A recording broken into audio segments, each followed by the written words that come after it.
and I loosened my grip. The longer we failed to act, the less were our chances of survival. I was sure of that. "We could pretend we've taken Ron hostage," Leah said.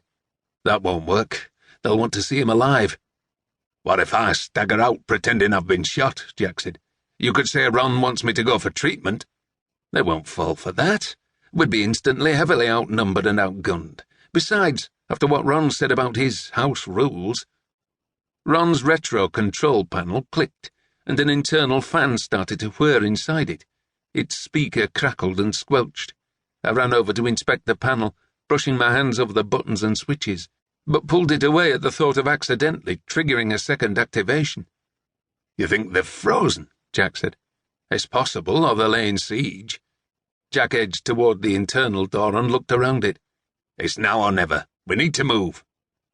I decided to take the initiative in case something bigger and badder than the goons outside was on its way. "Wait here until I call out. I'm going to take a look." "Look where?" Leah asked. "There's none at the back, so they must be out front. I'll try and find out the positions. At the moment, I can't think of any other plan." "I'll watch the back," Jack said. "If you see any danger, come straight back. If we're going down, we'll do it here." "This is crazy, guys. We need to give ourselves up. We're surrounded," Leah said. Jack put his finger to his lips. I ignored Leah and gently pushed open the door to get a view of the living area. The room remained exactly as we had left it. I turned to shake my head at Jack, then leopard crawled across the lush cream carpet to the front window. Below the window, with my back against the wall, I listened. After hearing no sounds, I raised my head and peered through the sheer curtain. The immediate vicinity looked deserted apart from the Range Rover we'd arrived in, still parked at an angle opposite the house. I raised the curtain from the bottom and glanced up and down the street. There appeared to be no threat in either direction, as far as my angle of vision would allow me to see. "Jack! Leah, get over here quickly!" I shouted. Both came through the living room entrance in a crouching run and joined me, ducking below the window, with their backs against the wall. "What's going on?" Jack asked. I gestured toward the street. "No idea. Take a look." He pulled the curtain to one side and craned his neck. "I can't see anyone. Do you think they've taken cover?" "An ambush?" Leah said. It didn't make sense. The guards had been all over us less than 10 minutes ago. I knew the Genesis Alliance members we'd previously come across weren't trained soldiers, but the ones around the house appeared more experienced or better trained. Their inconsistent nature meant I couldn't tell what to expect. A potential opportunity presented itself, and I decided to take it with both hands. "I'm going to scout outside," I said. "Jack, you search the house for anything useful. If we're clear, we make a break for the Range Rover. There's no way I'm waiting in this house like a sitting duck. Our best chance is to make a run for it." Jack immediately ran to an adjacent door in the hallway.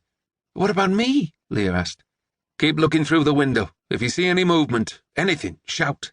If I draw fire, try to ascertain the location." She feverishly nodded and raised the curtain. I crept toward the front entrance, keeping down to avoid throwing a silhouette in front of the frosted glass door panel.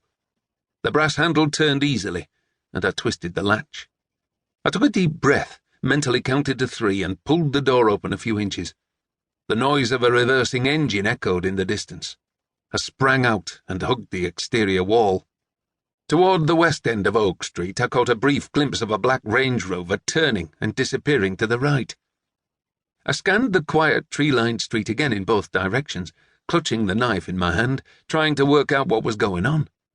Both cut-off groups and the previously circling guards had disappeared. I had to take advantage.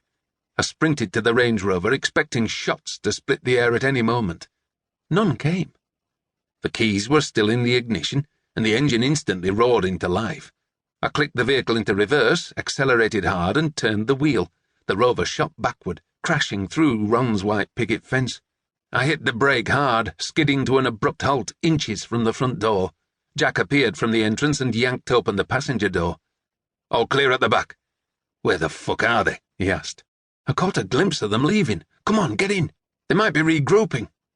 He climbed into the passenger seat and slammed the door. Leah jumped in the back and lay across the seat.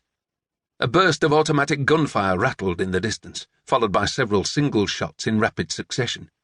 The firing appeared to be close, maybe only a street away, where the other Range Rover had turned. "There's something else going on here," Jack said.